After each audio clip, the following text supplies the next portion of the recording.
exemple 400 mètres carrés. Au fur et à mesure que vous montez, vous ajoutez 400 mètres carrés supplémentaires avec les poutres qui vont avec 400 mètres carrés supplémentaires.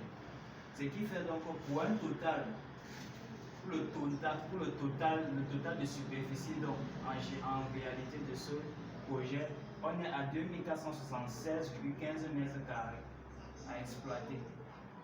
Même si ce n'est pas sur la longueur, la largeur, mais en hauteur, oui.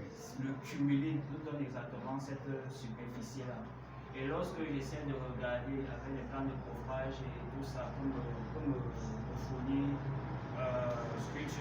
robot analysis, il faudra en moyenne dépasser 180 000 mètres, 180 000 francs par mètre carré pour construire.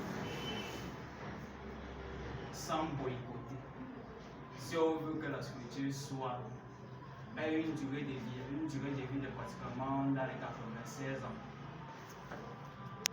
Si on veut que la structure ait une viabilité de 96 ans, si on veut également qu'elle ait une durée de vie de 50, 25 ans, on peut également le faire.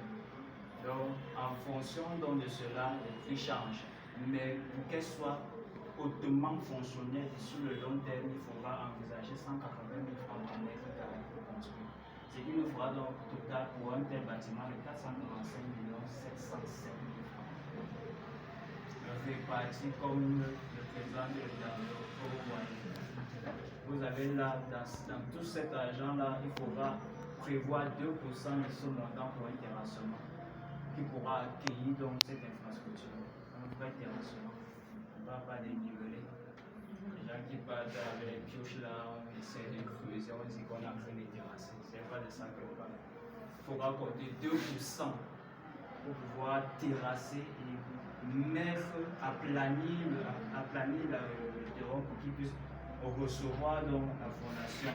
La fondation qui en elle-même, pour placer les semelles et tout, et les poteaux et tout ça, il faudra compter 12% d'investissement total. Ensuite, il faudra compter 9% et 9% pour les bétons armés et maçonnerie, 11% pour la charpente, 7% pour la menuiserie bois et menuiserie métallique d'installation des cordes et le nécessaire en bois qu'il faudra utiliser pour pouvoir placer les échafaudages. Les échafaudages métalliques sont également envisageables, c'est également plus pratique. Il faudra également compter 8% pour l'électricité, 11% du montant total pour la plomberie, 12% pour les revêtements sol et murs, les jouets étanches et tout ça. Et il faudra compter 8% pour la peinture et 2% pour les imprévus, pour ce total-là. Donc, du coup, s'il faut donc mettre sur pied une telle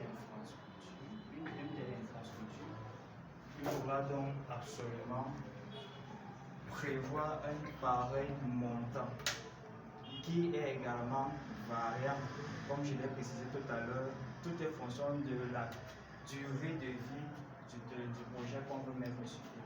Si on veut qu'il soit vraiment fiable et qu'il soit durable, voilà ce qu'il faudrait réellement.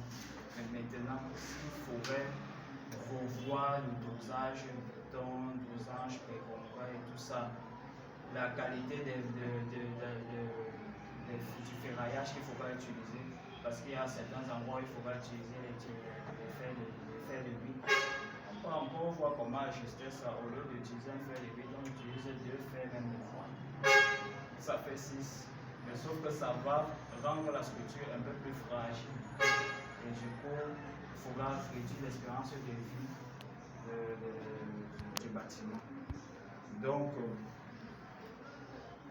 voilà tout ce qui concerne dans le projet en question.